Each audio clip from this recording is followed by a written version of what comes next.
afternoon and welcome to the ELEX webinar, the new CIP data block, how to use it for cataloging. I'm Eva Sorrell, a member of the ELEX Continuing Education Committee, and I'll be your host for today's webinar. Our presenters today are Karl, Debus-Lopez, and Caroline Saccucci. Karl Debus-Lopez is Chief of the U.S. Programs, Law, and Literature Division at the Library of Congress. In his position, he has managerial responsibility for the Cataloging and Publication, ISSN, Dewey, and Children's and Young Adults Cataloging Programs, and is responsible for the cataloging of materials received from the Copyright Office and CIP program in the subject areas of literature and law. Prior to working at LC, Mr. Debus-Lopez was Chief Collection Development Officer at the National Agricultural Library. He has also worked in technical service and collection development positions at Georgetown University, the University of Wisconsin-Madison, the Executive Office of the President Library, and the National Library of Medicine. Mr. Debus-Lopez has a BA in History and Government from Cornell University, a Master's in Regional Planning from Cornell University, and a Master's in Library Science from the University of Maryland. He has been active on numerous ALA committees and was chair of the ELEX Acquisition Section from July 2005 through June 2006 and president of the Federal and Armed Forces Libraries Roundtable from 2010 to 2011. He is the current chair of the ISSN Governing Board. Caroline Saccucci is the acting program manager for the Cataloging and Publication, or CIP program, and was formerly a CIP program specialist. She is also the Dewey program manager in the U.S. Programs, Law, and Literature Division of the Library of Congress. She is an active member of the American Library Association and serves as chair of the ELEX Public Libraries Technical Services Interest Group and Dewey Section Liaison to the ELEX Cataloging and Metadata Management Section Subject Analysis Committee. She is also a member of the Cataloging of Children's Materials Committee. She serves as the LC liaison to the Dewey Decimal Classification Editorial Policy Committee. Prior to working with the Dewey and CIP programs, she was a senior cataloging specialist in the Geography, Political Science, and Education section of the U.S. General Division. Ms. Saccucci has a Bachelor of Arts in History from Longwood University and a Master's in Library Science from Simmons College. Their presentation today will discuss the new layout of the Cataloging and Publication data block introduced this summer, including instruction on how to interpret the elements of the data block for cataloging purposes. Just a few things to keep in mind for today's presentation. Today's webinar does not have interactive chat capabilities. If you wish to comment on today's presentation using Twitter, you may use the hashtag you see on the screen. We will not be monitoring the Twitter feed. If you have questions for Karl and Caroline, please type them into the question box on your screen and they will answer them as time permits at the end of their presentation. Questions which remain unanswered while we were on the air will be answered offline and the answers sent to all attendees. This webinar is being recorded and you will receive an email with links to the recording, the presentation slides, and an evaluation within 2 days. There may be a slight delay as I turn the presentation over to Karl.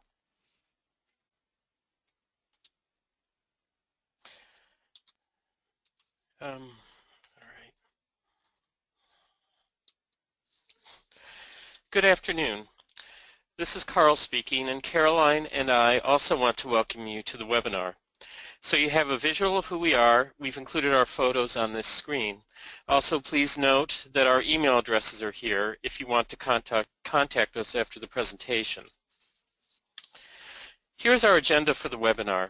First, I will review the reasons for changing the CIP data block and the process the Library of Congress went through to determine how it should be changed. Then I will review the new layout of the CIP data block and show you some examples of titles, what they would have previously looked like in the former version and what they look like now. Caroline will take over the presentation and review the CIP data block elements and show you how to use the new CIP data block for cataloging. Then she will also go over some of the questionable areas and tricky points when working with the CIP data block for cataloging. Finally, we will open the webinar up for questions and answers and will provide you with links that you can refer to after the presentation. So why change the CIP data block? After all, the data block has not changed since the beginning of the CIP program in 1971. Perhaps it works perfectly fine. But at the 2013 Cataloging and Publication Advisory Group meeting, the members of the advisory group expressed an interest in looking at the data block to see if it should change given the following factors. First, the introduction of RDA with its new focus on the content of the resource and its connectivity to similar resources. Second, the addition of ebooks to the Cataloging and Publication program in 2012 required use of different fields and terminology when describing the ebooks. Amongst our users, there was a general interest in bringing together information on all formats of a title handled through the CIP program in one data block. Third, there was concern that the current card layout was outdated and did not have much relevance as most libraries have moved away from their print card catalogs. Finally, some of the elements in the data block do not contain any useful data, and there was thought that such elements could be replaced with other elements that provide valuable information on the content of the resource at the point when it is pre-cataloged.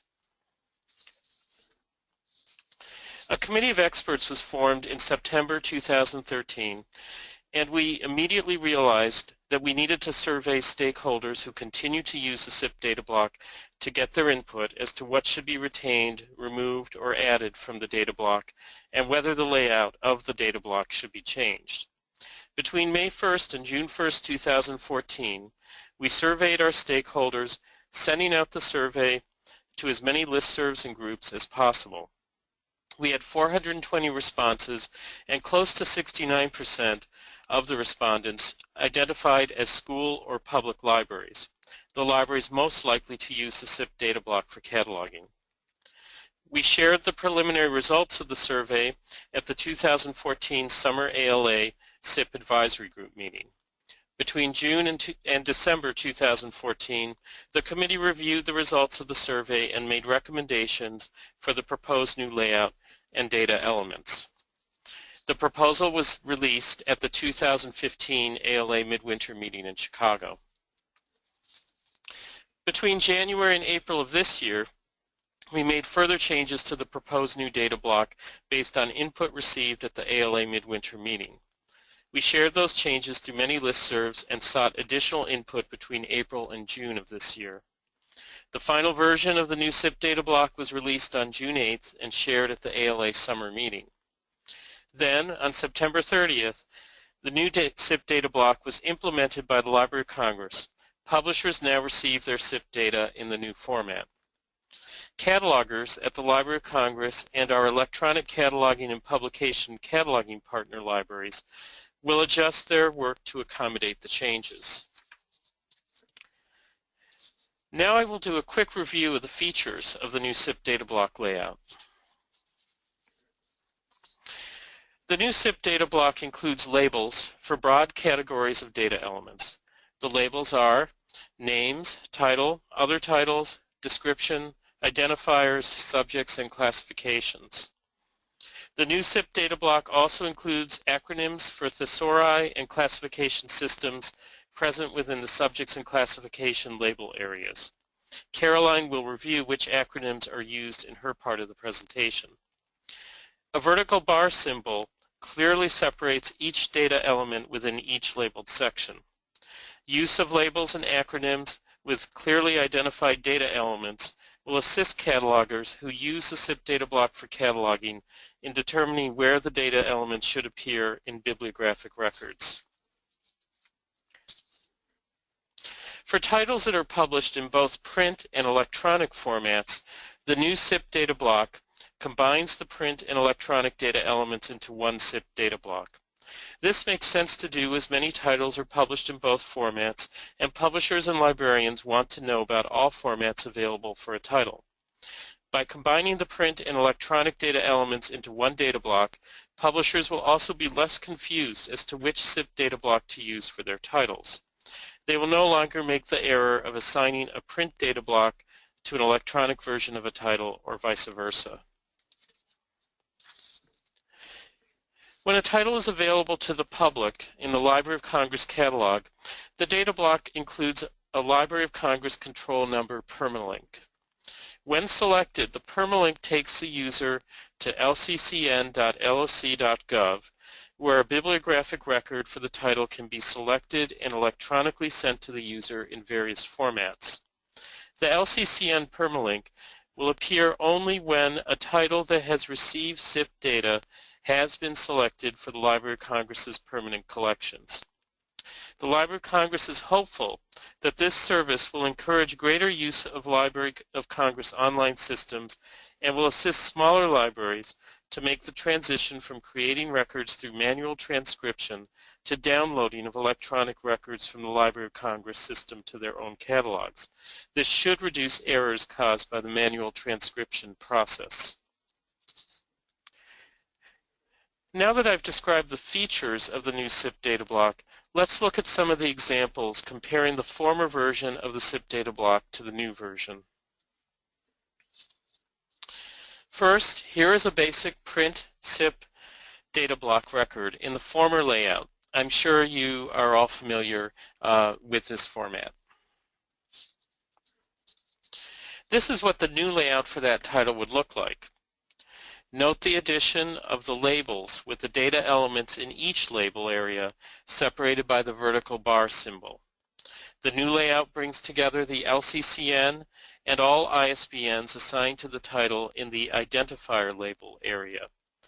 Within the Subjects and Classification label areas, you will see the acronyms LCSH for Library of Congress Subject Headings, LCC for Library of Congress Classification, and DDC for Dewey Decimal Classification. Finally, you will see the LCCN permalink that will allow you to retrieve an electronic version of this title at the very bottom of the CIP data block. Example 2 shows how a title that is available in both print and electronic versions was previously handled in the old format and is now handled in the new format. As previously mentioned, the former CIP data block required a separate record for the print and a separate record for the electronic version of a title. In example 2A that you see here shows you the print version of the title, Building Systems for Interior Designers, which is also available in electronic form. Example 2B shows the CIP data block for the electronic version of Building Systems for Interior Designers. Just to repeat, this is how it would have looked like in the previous layout. Many publishers were confused as to which CIP data block to use on their publications, and as previously mentioned, would use the print CIP data block for their electronic titles, or vice versa, or just one for both. By combining the print and electronic versions into one data block, we remove this problem and provide our users with information on all formats of the title. Here is the combined CIP data block for both versions, which would appear on each one of them, the print and the electronic publication. You can see that all print and ebook LCCNs and ISBNs appear in the CIP data block under the Identifiers section, and the print and electronic LC classifications appear under the Classifications section. My personal feeling is that this is a vast improvement, as most librarians need to know about the print and electronic versions of their titles when they are assisting users. Now I will pass the webinar on to Caroline to review the data elements of the CIP data block and show you how to use the new data block for cataloging. There will be a short delay as we transfer the webinar screen over to Caroline.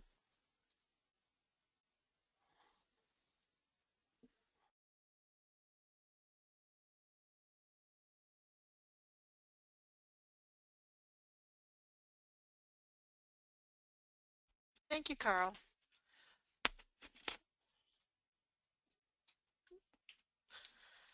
I'm going to discuss the labels and elements in the order in which they appear in the new CIP data block. The Names section contains all the name entries, including authors, editors, illustrators, translators, etc., as well as name-title combinations for related work access points, such as Austen, Jane, 1775 to 1817, Pride and Prejudice. The mark fields that map to the elements in the name section include the 1XX, but not the 130, for the primary authorized access point, or main entry as we used to call it, the 7XX, not the 730 or 740, for additional name access points or added entries, and the 8XX, not 830, for authorized access point for series that are in a name title combination. You may be wondering why we would include the 8XX in our SIP data, because the Library of Congress ceased creation or updating of series authority records. We have 29 member institutions in the eSIP Cataloging Partnership Program, and many of those institutions prefer to add authorized series access points to their records. The Library of Congress accepts those series access points in eSIP partner-created SIP records. The LC-PCC policy statement I.1 requires LC catalogers to add a relationship designator for all creators of a work. Even though the policy statement only strongly encourages catalogers to add the relationship designator for contributor relationships, the SIP program now requires catalogers to add contributor relationship designators. This is critical because the names are simply listed in mark tag order in one labeled section. There is no longer a name at the top of the SIP data block indicating primary responsibility or Roman numerals at the bottom indicating additional access points.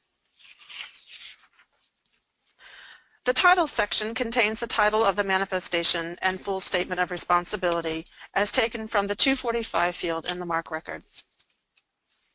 The other titles section contains any preferred or uniform titles, variant titles, and access points for series. The MARC fields they map to include the 130 preferred title as a primary access point, 240 preferred title for a translated work or a commonly known title, 246 variant title, 730 preferred title for an additional title access point, 740 uncontrolled related or analytical title access point, and 830 authorized access point for series title. The description section may contain the edition statement, the publisher name, place of publication, and the publication date, any series statement, general notes, multi-part titles when available for multi-part sets, summaries, and audience level for juvenile and young adult literature, and language notes. The audience level note will include the name of the publisher as the source of the information because this information is supplied in the application for SIP data filled out by the publisher and not from the galley.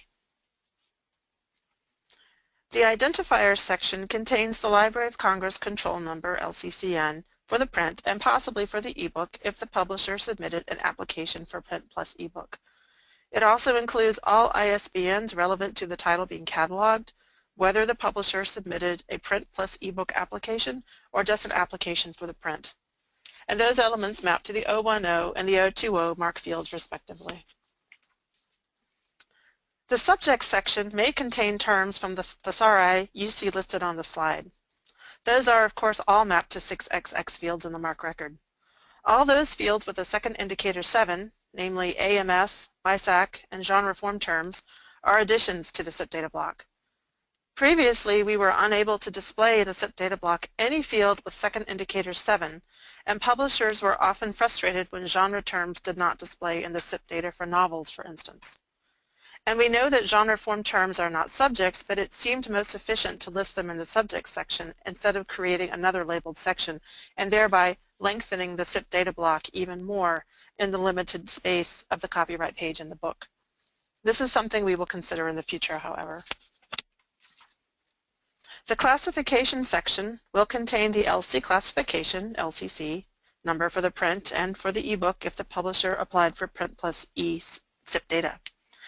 The LCC for an ebook includes only the first part of the call number because e-resources are not shelf-listed. All SIP records are assigned a Dewey Decimal Classification number. Clinical medical titles cataloged by the National Library of Medicine, NLM, receive an NLM classification number. Future SIP data blocks could also contain a government documents or SUDOC classification number, which also is a new element for the SIP data block. Here is a list of all the acronyms and initialisms you might encounter in a SIP data block. If used, they will display before the terms or classification numbers. These are listed in alphabetical order, not by type. And I'll give you just a second more to look at those.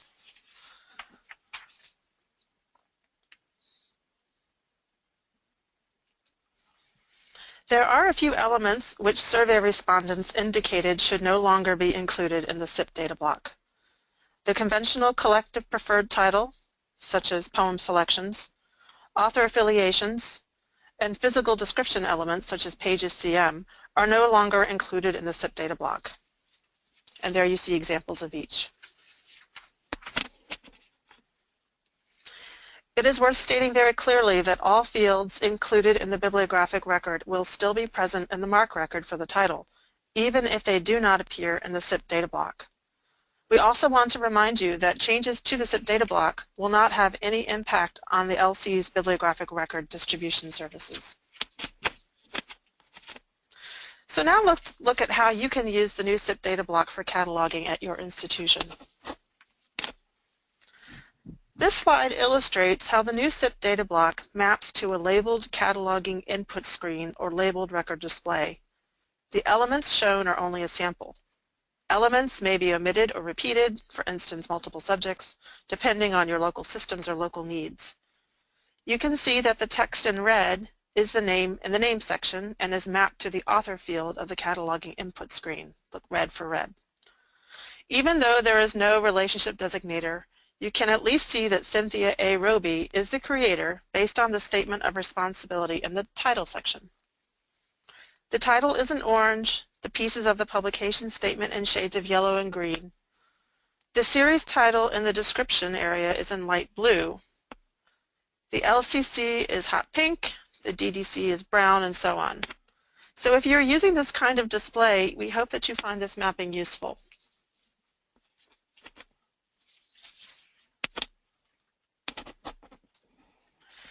This slide illustrates how the CIP data block maps to the corresponding MARC tagged record found in the LC catalog. The labels found in the CIP data block refer to the major groupings of elements contained in the MARC record.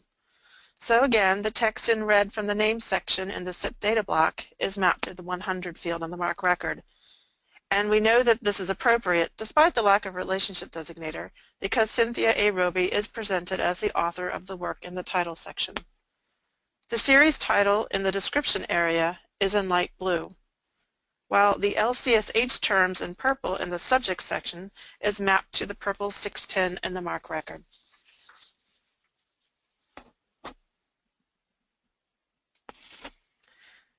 This slide illustrates how the Print plus E composite CIP data block maps to the corresponding MARC tag record for the print found in the LC catalog. Both LCCNs are blue, with the print LCCN mapped to the 010 and the ebook LCCN in the 776 linking field. The ISBN for the print appears in dark blue in the CIP data block and maps to the first 020 field in the MARC record. The dark green ISBN for the ebook maps to the 776 linking field. This example includes a relationship designator, so in addition to the name Corky Benegi being presented as the author in the title section, you can see the relationship designator for creator and that it is correctly coded as the 100 field in the MARC record. And finally, this slide illustrates how a Print plus E composite CIP data block maps to the corresponding MARC record tagged for the ebook found in the LC catalog.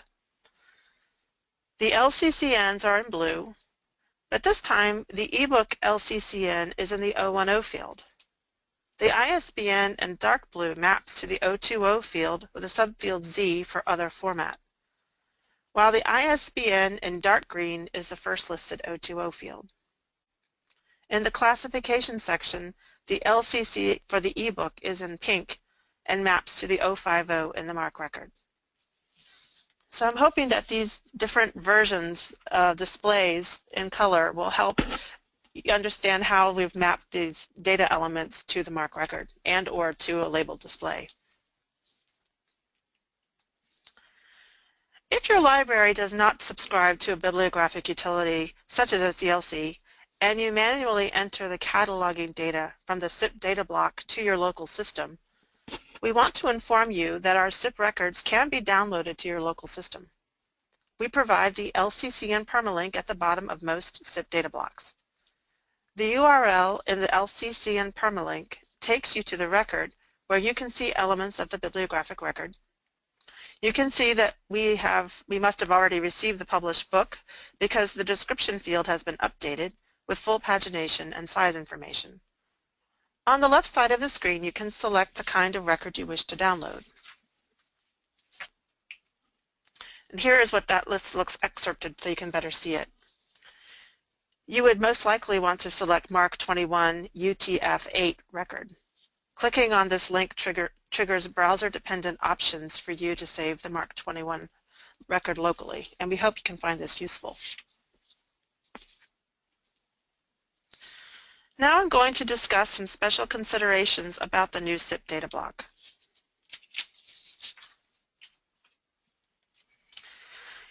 You may be wondering, how can I tell which is the primary access point if all the names are listed together and not one name at the top of the CIP data block and one or more at the end? This is why the relationship designators are so critical. The primary access point, formerly known as the main entry, could be the first named author, the title, the preferred uniform title, or even the name/preferred title combination. In the new CIP data block, the primary access point could be in the names, title, or other title section. If you see a creator relationship designator after the first name in the name section, then you know that should be the primary access point and in the 1XX field. If you see a name preferred title combination in the name section, the equivalent of a 100/240, that could be the primary access point. If you see names in the name section with a contributor relationship designator and a title with no named creator in the title section, then the primary access point is the manifestation title. And if you see a preferred title in the other titles section and no named creator in the name section, then you probably have a preferred title as the primary access point, which appears in a 130 in the MARC record. Additional access points, formerly added entries for personal and corporate names, as well as name/title combinations, will appear in the name section. Again, you can tell whether a name or title is a primary or additional access point, that is a 1XX or a 7XX, based on relationship designators and context, which I talked about in the last slide. The MARC coding has not changed, so for example, an additional access point for an editor is still coded as a 700 field. Related/analytical title access points are in the other title section and are still coded as a 730 or 740 in the MARC record. Series title access points are included in the 830 field. Access points appear in the CIP data block in the same order as in the MARC record, so a name or title appearing in a 1XX is listed before any access points in a 7XX or 8XX. The preferred title and any variant titles are contained in the Other Titles section.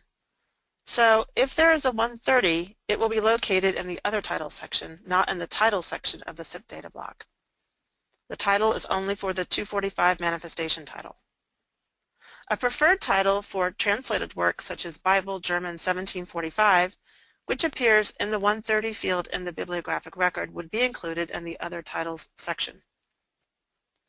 A name/preferred title combination, such as Austen, Jane, 1775 to 1817, Pride and Prejudice, German, which is a 100/240 combination, will appear in the name section, not in the other title section.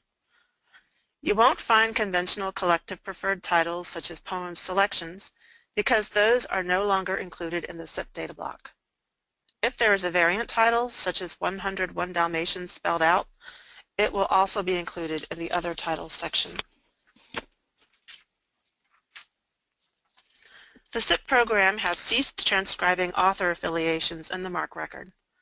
Whether your institution prefers to include author affiliations in the MARC record is a local decision.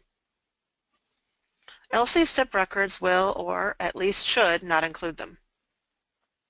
If there is an addition statement, it will be the first piece of information in the description section. Now that we are including the information from the 264 field, you might be wondering why the date is sometimes bracketed. If no date of publication is present in the CIP galley, The date of publication can be inferred from the copyright date, and according to RDA, inferred dates are in brackets. You might be wondering where to look for the series title in the CIP data block because it used to sit next to pages CM on its own line.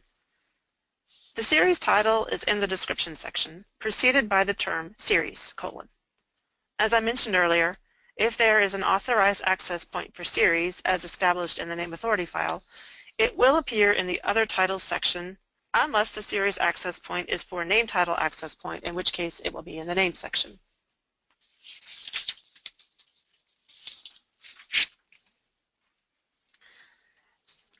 You might be wondering why there are 2 LCCNs and 1 CIP data block.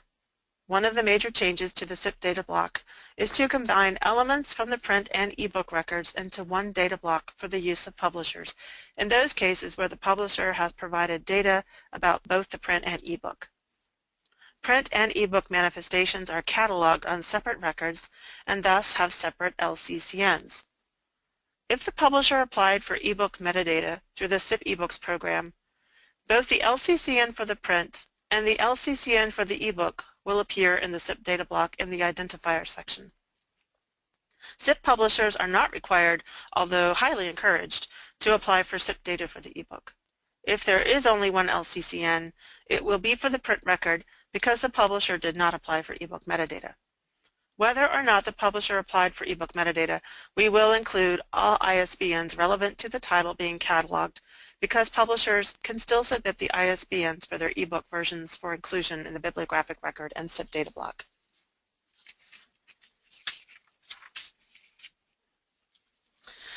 You might be wondering if subject elements appear in a specific order, such as LCSH, BISAC, GS, AFD, or in the order in the bibliographic record. The subject elements are listed in the order found in the MARC record. I recently received a question about the use of GS, AFD terms in CIP records for fiction. I consulted with Janice Young, a subject policy specialist in the Policy and Standards Division, and her response was that we're still using GS AFD for now, but she expects that we'll switch over to LC GFT for literature cataloging sometime early next year. She'll be writing guidelines and presenting training sessions to help everything go smoothly. So for now, you will continue to see GS AFD terms in CIP records and in the CIP data block. For me, this is one of the most exciting outcomes of the new CIP data block. Publishers have been asking for years to see these terms because we don't routinely add LCSH to records for novels, and publishers weren't seeing the assigned genre terms. Now they can, so I think this is a really great development. You might be wondering if a name can appear in both the names and subjects section, and the answer is yes, of course, depending on the resource being cataloged. The MARC coding in the bibliographic record would reflect this as well. Again, relationship designators can really clarify the role of the name in a bibliographic record. You're probably wondering why genre form terms are included in the subjects area. The CIP Data Block Committee carefully considered where to put genre form terms in the CIP Data Block, with the full understanding that genre form terms are not subjects. The committee erred on placing genre form terms in the same category as subjects to save space in the CIP data block in order to provide publishers more space on the verso of the title page to use as they want. While the committee understood that placing subjects and genre form terms together was mixing two but related concepts, the assumption was that most catalogers would be able to distinguish between the two.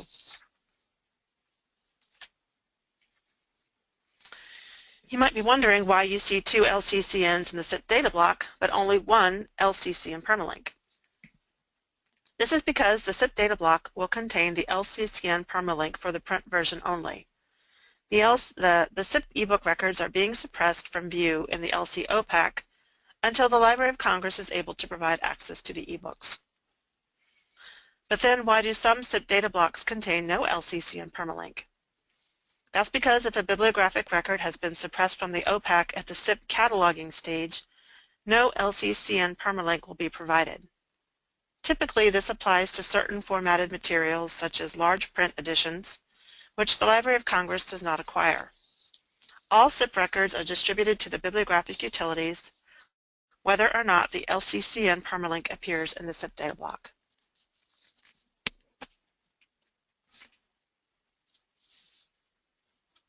And now we have time for questions.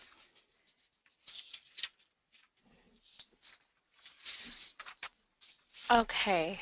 There's a question of LCGFT genre terms, and should that abbreviation be added?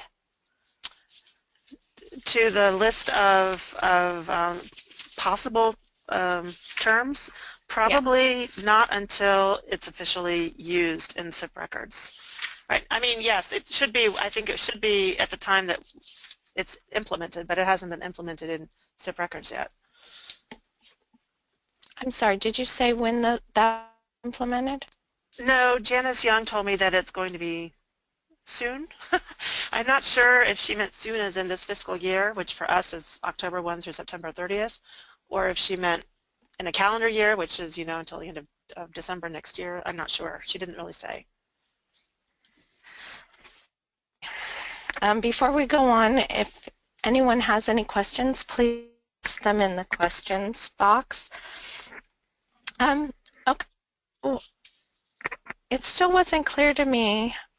People were using that, how they would know which mark field certain elements would be added to, as an example of something belonged in a 246 versus a 740. Mm-hmm. I'm going to go back to the record. Let's see. There's actually very few. I actually talked about this with one of our SIP program specialists when we decided we should add the 740. Where is it? 740. Because there is, normally you would have a variant title in a 246, but there is that chance that you could have a non-collective title in a 245 field, and you want to bring out the titles that are in a sort of like in the subtitle in the subfield B of a 245. And in order to do that, you could add a 700 analytical added entry or access point for the name of the individual, the author plus the title, and then you could add a 740 just for the analytical title uncontrolled. So there is still the option to do that. I don't think it's very common anymore because the 246 carries most of the time a variant title situation. That is an instance when a 740 would be used. Does that answer the question? Or? Yeah. Could you review again why the permalink would not be included? Why the what would not be included? Permalink. The permalink, yes. For at all, you mean, when the situation when there's not going to be any permalink? Because they always will, if there is going to be a print record and an ebook record, only the print record, LCC and permalink would show up. But if something is a large print edition, we don't acquire it at the Library of Congress, so it's suppressed. And so anything that's suppressed in our database for our users would not show up in an LCC and permalink because you wouldn't be able to find it since it's going to our catalog. That doesn't mean it doesn't exist. It's an OCLC WorldCat. It's just that our record is suppressed because we aren't getting it. So large print edition, or maybe I'm trying to think of something that was cataloged. Often clinical medical titles. NLM, the National Library of Medicine, gets those, and we catalog them through the SIP program, or actually they catalog them, but then they collect it. We do not collect it. So even though the SIP record is out there, we're not going to provide an LCC and permalink on our SIP record because if we don't acquire it, it's suppressed from our database. So those are the kinds of instances where an LCC and permalink would not be part of the SIP data block. Okay, as a follow-up to that, is there any instances where there might be an LCC and permalink and then for some reason later it gets suppressed from your catalog? It disappears. I don't know, that happens at my library. A book disappears or gets damaged. Or I think that'd be very unlikely. I mean, the title would have to be essentially withdrawn from the collection, and the types of material we're dealing with the cataloging publication program, that probably would not happen. That'd be a very infrequent occurrence. Okay. Can additional examples of various types of materials be added to the FAQ or elsewhere? Additional types of materials? I'm not sure because I'm not sure what you mean or what the question is getting at, because we're only talking about books or ebooks, so Okay, could you? I'm not really sure if the person that asked that can type in some The, clarification. on the cataloging and publication page, which is, the second to last PowerPoint Oh, where we gave the list of all of the places where people can go to for more information. If you go to the CIP page where it says general information about the CIP program, it will list the categories of materials that are in scope for the CIP program and those that are out of scope. So, and you can refer to that, but I think Caroline's right. I mean, basically we focus on print and electronic books. the kinds of things we won't get, for instance, are student workbooks or textbooks below the college level. We don't do maps. We will do atlases, but not maps.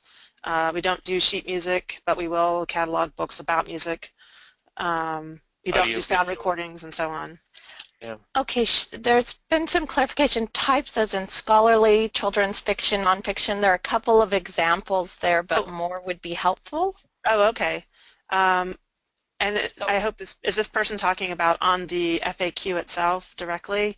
Because we tried to provide examples. I think on that FAQ we were focused on, and Karl, correct me if I'm wrong, we were focused on an example of a scholarly, an example of a children's, an example of print plus E. And Yep, that's correct. so we can certainly try to add more.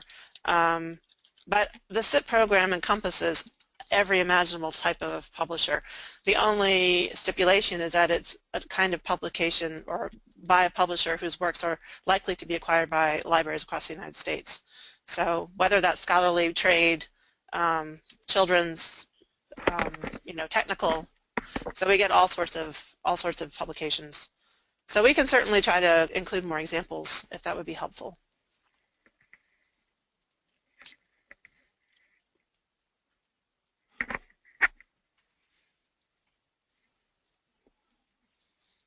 I'm wondering if I can ask if people found the mappings with the colored, what do you call it, the mapping of the pink to the pink and the red to the red, where the elements from the CIP data block go into the MARC record or the label display, if people found that useful or not, or if they had questions.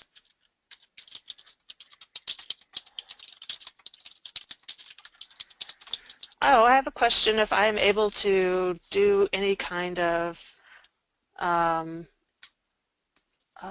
through of it. and yes, that your answer was helpful. Pardon? That was helpful. Oh, good. Okay. And the That you got. translation is helpful. I had another. Did you consider adding a QR code or other barcode where you have the permalink listed so that people could automatically Um, sort of possibly scan and bring up the record? yeah, yeah, I think I can take that. Yes, we did, and in fact, in the survey that went out to all the various listservs, we asked specifically about that, and we had an example of what the CIP data block would look like with a QR code, and overwhelmingly, the responses were very positive to include a QR code in the CIP data block. And we investigated that, and that's something that we really want to consider for a future iteration of the CIP data block. It's just that technically right now we're not at the place where we can do that. We'd also have to get a lot of buy-in from the publishers as to whether they would want a QR code for the Library of Congress CIP data block on the verso of their title page when they may be using QR codes for other things on their publications. But that's an excellent question. We have that on our list for further review in the future. Okay. There's a question regarding the color mapping In the comparison between E and print, wasn't one of the 776s, they think it was the one for print, was incorrectly colored, but you're not on that slide, so they can't be sure. I can go back to that slide if that's helpful. Okay, yeah. Which one was it? Which The mapping? I know, well, but which of the oh, the print, she thinks. the one with print plus E, but the print version? Yeah. Oh, the LCCN, yeah, one is a darker blue, and I did everything that I could. I thought, I'm not sure if my screen was sort of like showing lighter blue at the bottom, even though I was selecting the darker blue. I did everything I could to get it to be the right blue. So if that's what you're talking about, I know it's a, what I probably should have done is made that the LCCN and the data block for the ebook, try to change that color to something else so that it would be distinct from the 010, the version in the 010 for the print. So yes, I'm aware that that wasn't 100%. I apologize. But I hope that the point is taken, you know, that it's clear regardless of that, what I was trying to illustrate. Okay, she said thanks. She was just wondering if she missed something. No. Yeah. Okay. Yeah. I wanted to elaborate on one thing, if that's okay, Sure. because we didn't cover it in our presentation, but I think it is important for the attendees to understand. Since we just began this on September 30th, you probably will not be seeing books with the new format in your libraries probably for a couple months or so. I mean, because as you know, we are dealing with pre-publication information here. So those of you who are working with the book directly as you do your cataloging, you're still going to see the old format for most of your receipts in the foreseeable future. And I think during this year there's going to be a combination basically of books coming with the old format and then eventually more books coming in the new format, and then probably within a year or so it will be virtually all books in the new format. So we're in a transition period for the time being. So you'll need to, as you're doing your cataloging, you'll need to work with the previous format and also start working with the new format.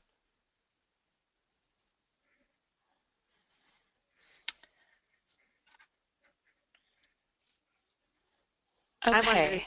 Oh, go ahead. Oh, no, go ahead.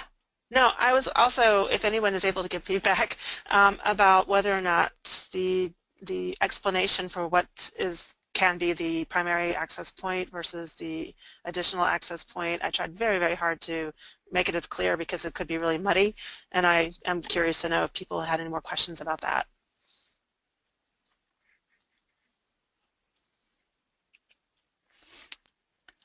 Okay, I have a question. Are readers like the series identified at our library? I noticed that you're only using the 830 and no 490. Is this correct? No, we're using a 490. Let me find an example. In fact, we always use the 490. We hardly ever use the 830 anymore. Let me see if there's an example. Yeah, here's an example. The 490, Federal Forces, Careers, Federal Agents. And there's no 830 in this record. So we always transcribe the series statement, which appears in a 490, first indicator 0. And we don't trace the series, so there's no 491 as a first indicator, and then 830, unless one of our ECIP cataloging partners traced that series as part of their work, and we accepted it. So yes, we always use the 490. Okay. Have you tested uploading your MARC UTF-8 records into any automated systems, and if so, which ones? No, we haven't, and actually this is one of the things that we're very interested in knowing about. Basically, as libraries work with downloading records from the LCCN permalink, we would like to receive feedback on how it works, how successful they are using that service, because we see it as something that is extremely positive if it can move some of the catalogers who are manually typing the information from the CIP data block into their online catalogs. If we can move people away from doing that and having them automate that process through the LCCN permalink, it would be great to know how you're doing it, because obviously that's a local thing that we wouldn't be able to see. So please send us feedback on that. And Caroline and I have talked about, you know, maybe in the future through the Library of Congress or something, we would have a session where, you know, we would just have an open-ended session where people could ask questions directly as they're working with the new layout, and as they're working with the downloaded records, and we could share information on what's successful and what's not successful. Okay, and just going back to the last question, the person replied, as a copy cataloger, we often see the 800 and the 490s have been dropped, so they were a bit confused. Oh, okay. Why did you eliminate author affiliations in the MARC records? We're planning on starting participation in a NACO Name Authorities funnel project, partly so we can get our institutions' faculty names out there along with their affiliation to us, and that decision seems like it will work against that. Well, in the survey, there was overwhelmingly a negative response to including the author affiliations. They're very long. They often are out of date. The publishers don't like them because when they are very long, it takes up a lot of space on the verso of the title page. So since we followed the interests of the individuals and libraries who responded to the survey, we thought that it was not necessary for this information to be included in the CIP data block. That doesn't mean you can't you know, include it when you complete your cataloging records, but unfortunately it would not be in the data block for you to pull from. And there were other reasons, for instance, even though, yes, we could have added them, and as we have been doing, to the 245 field, there was no technical, easy way of automating a stripping out of that to send to the publishers. And we'd had so many complaints from publishers that it was taking up too much space on. So our publisher liaisons were getting contacted by publishers saying, please can you take it out? Please can you take it out? And they could manually take it out of the CIP data block. But in order to make this an automated process, as you know, when we get how many, 50,000 of these a year that we're doing? You know, if every single time we sent data to a publisher, we had to strip out individual pieces, it's not feasible. So, so that was one reason. And then the other reason is once the book is received at the Library of Congress, we update the record to indicate, make sure it reflects the book itself. So the title page, for instance, has to be checked. And so often, the title of the individual has changed, their institution has changed, they're no longer at Johns Hopkins University, now they're at George Washington University or whatever. They were associate professor and now they are a professor somewhere else or whatever. So little picky things were having to be changed, and it seemed like if that's not even going to be true 3 months or 4 months after we put that information in, so why are we doing this? And so there were other sort of more pragmatic reasons from the actual cataloging and inputting point of view as well, in addition to the fact that survey respondents didn't find it to be as useful as, and so yeah, unfortunately that's one of the things that went by the side. Okay, that makes sense. Okay, one of the participants said she just keyed in HTTP the lccn.loc.gov/2015-013118 from the slide just to see what came up, and she says it doesn't link to a bib. They get a message saying a description blah blah blah is not available because of the site's robots.txt. Just wondering when it will work, or is this a local technical glitch? Interesting. I mean, I pulled up the example that I used on my slide. Let me see. There's this one. This is, I mean, that's not the same record. So I can go back and look and see if that particular record of the one that the individual pulled up, but the problem with that is if I see it on my side. But if the individual pulls up this record, I'm wondering 2008-047-057 if that would show up, or if she or he would get the same result. So, but I will look into what goes on when in fact, can I do that? Do you mind if I tried it myself right now? No, go ahead. Okay, hold on a second. Let's see. Can you repeat the LCCN? Or repeat, it's http dash // that lccn.loc.gov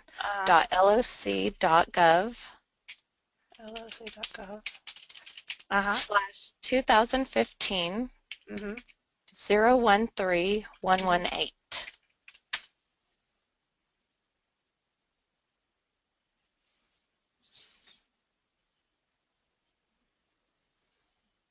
There it is.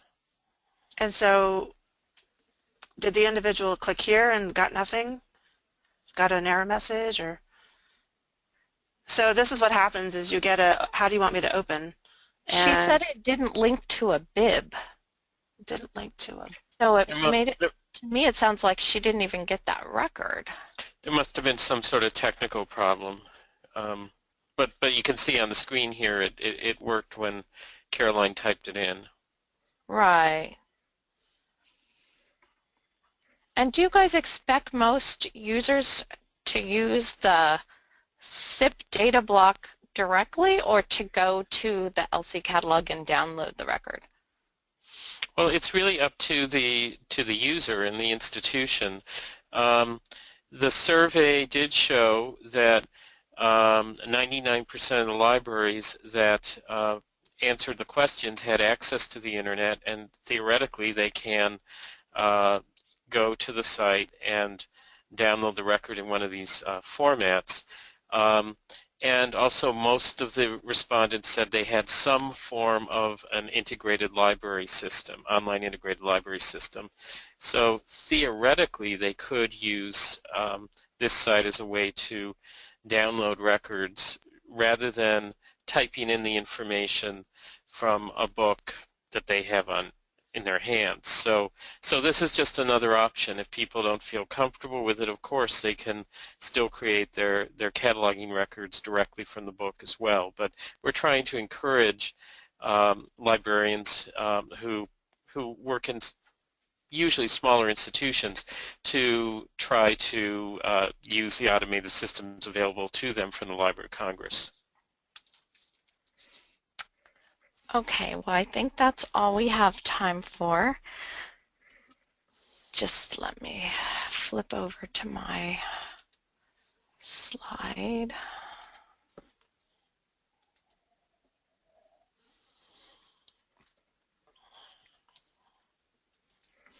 Okay. Thank you, Karl and Caroline, for your engaging webinar on the CIP data block and how it can be used to create cataloging records. Thank you to all our attendees. We hope you found today's session useful. You will soon receive a short online evaluation form. Please take a few minutes to respond to the questions and return the form to us. Your comments are very valuable and help the ELEC-CE committee plan new continuing education offerings. Information about all ELEC's webinars can be found on the ELEC's homepage. Please check out our web courses and upcoming e-forums. Suggestions for webinars and other continuing education opportunities are welcome at any time. Please contact any member of the ELEC-CE committee or submit a proposal for a webinar using the online form on the ELEC's webpage under Online Learning. I would like to thank Catherine Balick and Mary Ryder for providing technical support for today's webinar. The support they and their colleagues on the Technical Support Subcommittee provide make it possible for us to present these webinars smoothly. Thank you for joining us this afternoon, and we hope you will participate in other ELEC's continuing education events again in the future.